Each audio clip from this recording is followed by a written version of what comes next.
du jour. And so all of these bases are covered, very similar to the pyramid. The top of the pyramid is the eye on the dollar.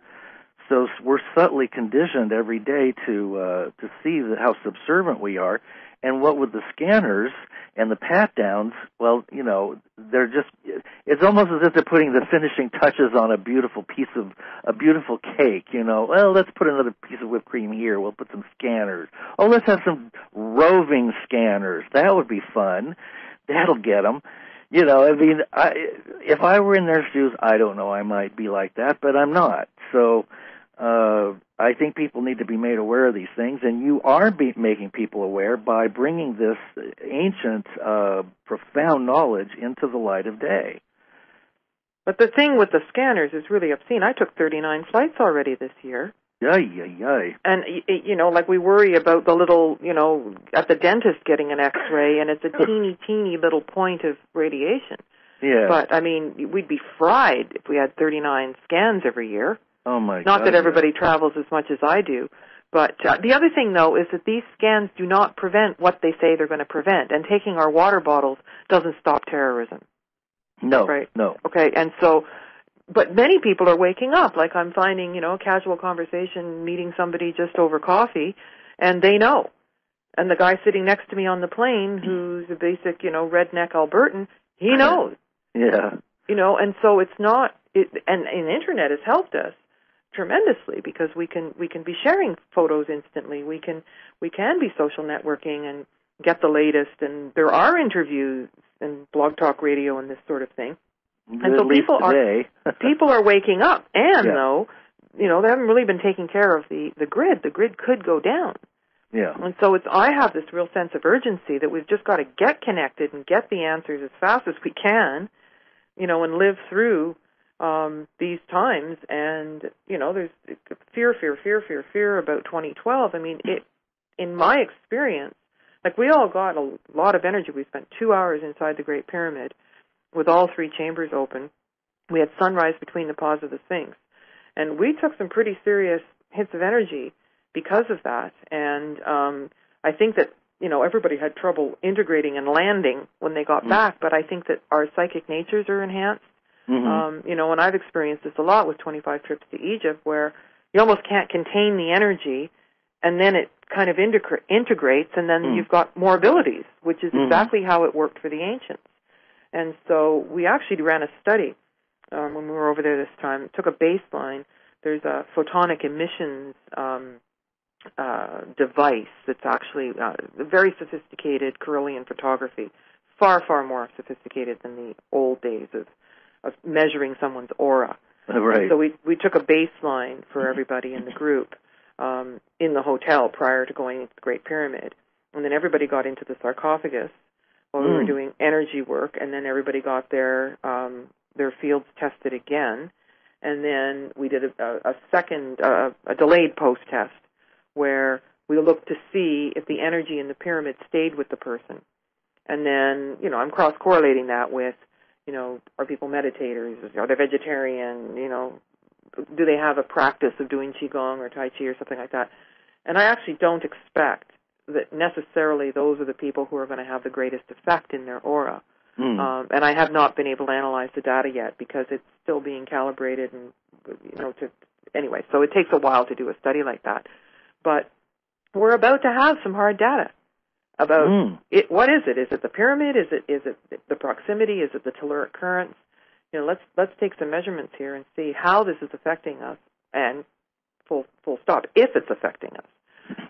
But from a qualitative standpoint, with people reporting how they feel and how their psychic abilities are increasing, it seems that exposure to these kinds of energies really can change us.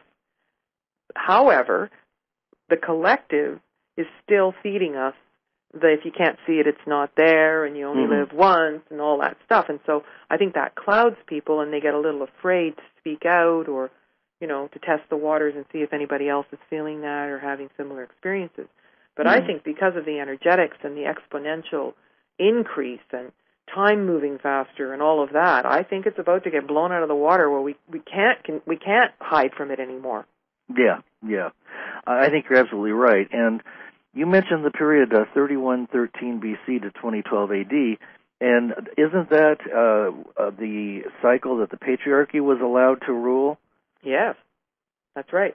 And we can see the results, yes. Yeah.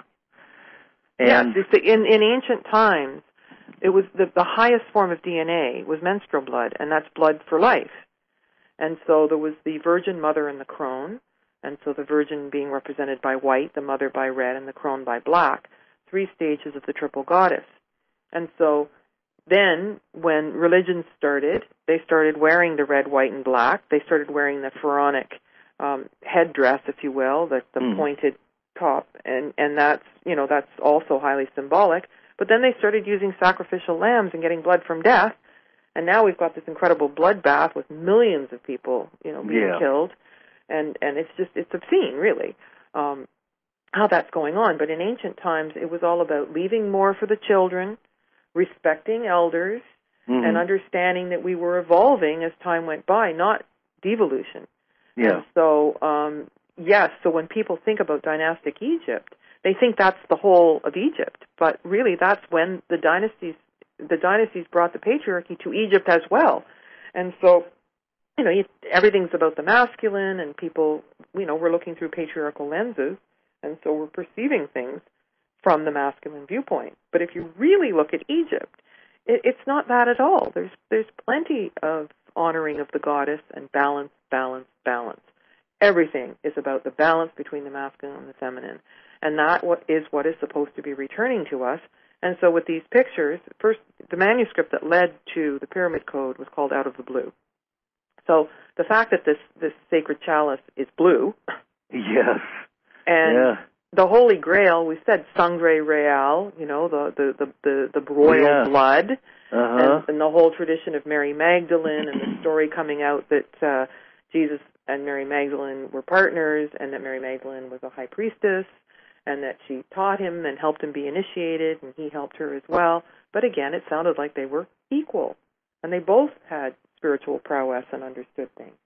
And so, my company's been called Magdalena Productions for years, decades before, or at least a decade before the Da Vinci Code came out. So this whole storyline of how Mary Magdalene got a bad rap in the Bible, and the feminine got erased out of it, and the Council of Nicene saying, reincarnation is outlawed.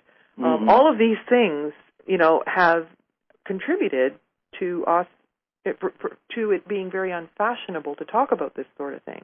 But it's there, plain as day. And the problem with patriarchy is it's out of balance and unsustainable. Absolutely. Absolutely. In fact, it seems that even if there were no cycles that were speeding up or coming to an end or changing and shifting the energies of our consciousness at this time, based on the 9 levels of the pyramid, then regardless of that, there are so many disasters waiting to happen at the same time. I mean, you could rattle off probably 50 things without even having to think about it. Things that man has done, mostly corporations and people who have a lot of money and a lot to lose, dumping things and doing things and destroying the earth and so on and so forth. So the genetically modified food and on and on and on. Chemtrails, blah, blah, blah. So all of these things, it seems, are also headed for some kind of resolution or nexus point. And it looks like they might all end up being at the same time. I don't know. Well, no one knows how this is going to turn out. No, And there are many, many psychics who have been pretty clear and able to predict. And there's something about this 2012 zone that is beyond their ability to predict. And many people say that we are creating with our intention. And so the outcome isn't written, which is why nobody can read it. Right. And so if we succumb and allow and succumb to fear and shut ourselves down, we may just get mowed over by this fear. Now, if we intend and see the world peacefully, with everyone getting along, and putting great detail into the visualization of the world we want, with free energy and no income tax and no interest and that sort of thing, and finding a way to live where it's not a few people getting all the money. Right. Living to a ripe old age, if not hundreds of maybe thousands of years without disease. Yes, of course, and we can create that, and we know it. Yeah. And so it really is time for humanity to wake up and say no, but really the powers that be need to somehow step aside. And I think, and I've said this, I've been saying this for 20 years, that there is a point where their energy is no longer able to function in this space, that they were allowed to take over for this 5,000 years. But they're done. Goodbye. Now, I don't know how you get rid of it and what the process is, because they seem to be ratcheting up. Yeah, it does seem that way. And they're probably really scared, because the worst thing for them is that we know and that they've been found out. Yes. But many people stopped watching TV a long time ago, and they're, and internet is a real gift, but then we hear that Obama has a kill internet switch, but can he or can't he take it down? And, hopefully, in this next period of time of great acceleration of consciousness, that will reach enough momentum to make a difference energetically. And no one knows how that will look, and I don't think it's fair for us to predict and say, I know how that's going to turn out, because who can know? Right. Well, one thing for sure is that whatever happens, is if we get through to the other side, there's a lot of excitement. There is a lot that is awaiting for us that we haven't discovered yet. 10,000 years of technology, and then maybe hundreds, millions of years of technology from, I consider, various galactic confederations and space family that could help us. And, so at the least, there's technology that's been concealed from us for a good 100 years. And, some of my guests have talked about bases on Mars, on the Moon, and Saturn, rings being engineered, and so on and so forth. So, in fact, there's a pyramid on Mars. So you mentioned that these could be also, in addition to whatever other purposes that they were, multidimensional purposes they serve, they could be used for just hopping from planet to planet.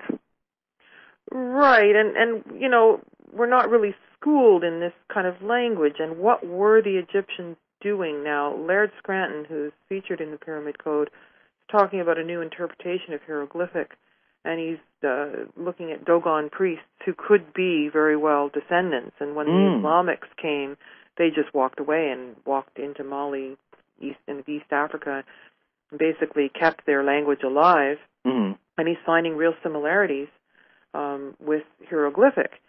And they talk about ancestors who are teachers, who gave us ways of being civilized, of civilization. And Zachariah Sitchin talks about that with the Anunnaki, Nephilim.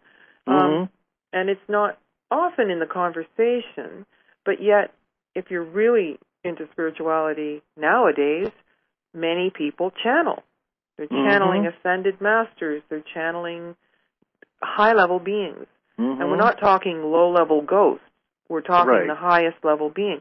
Well, it would really seem that the ancient Egyptians were in touch with their ancestral teachers or spiritual beings. So when they say that, the pyramids may have been built by, extraterrestrials, like, I don't go there necessarily. I don't think that's even necessary. It's not necessary.